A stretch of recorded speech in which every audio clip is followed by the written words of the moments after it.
Minimum pension hike. पेंशनधारकों ने किया देश भर के ईपीएफओ दफ्तर पर विरोध प्रदर्शन। ईपीएस 95 के तहत 7,500 रुपये न्यूनतम पेंशन करने की है मांग। Minimum pension hike update.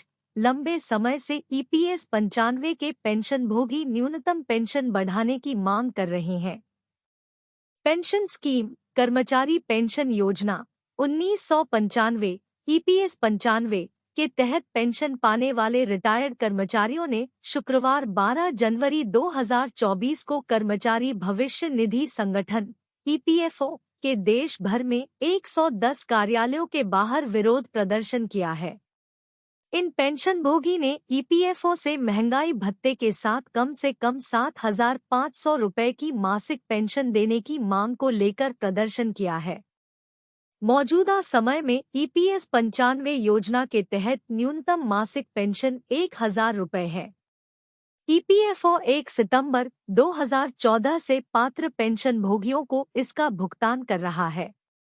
EPS 95 योजना का संचालन कर्मचारी भविष्य निधि संगठन ईपीएफओ करता है।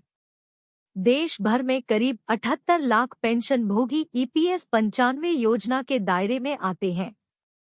न्यूनतम मासिक बढ़ाने की मांग को लेकर ईपीएस 95 राष्ट्रीय आंदोलन समिति के तत्वावधान में पेंशनभोगियों ने देश भर में 110 ईपीएफओ कार्यालयों पर विरोध प्रदर्शन किया है।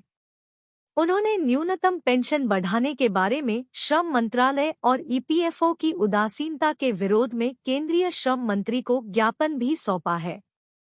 आंदोलन समिति के एक बयान के मुताबिक दिल्ली के भीकाजी कामा प्लेस स्थित ईपीएफओ कार्यालय पर आंदोलन समिति के राष्ट्रीय अध्यक्ष कमांडर अशोक राउत और राष्ट्रीय महासचिव वीरेंद्र सिंह राजावत के नेतृत्व में प्रदर्शन किया गया।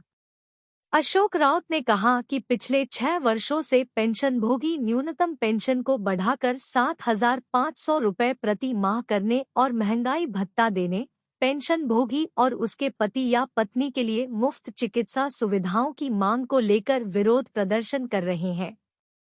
बयान में आरोप लगाया गया कि श्रम मंत्री इस संबंध में बार-बार आश्वासन दे रहे हैं और प्रधानमंत्री भी 2 बार आश्वासन दे चुके हैं, लेकिन अभी तक कोई घोषणा नहीं की गई है।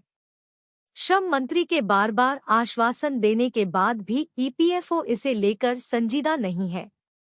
बयान के मुताबिक हाल ही में श्रम मंत्री का आश्वासन मिलने पर जंतर मंतर पर अनशन रोक दिया गया था, लेकिन अब पेंशनभोगियों के सब्र का बांध अब टूट रहा है।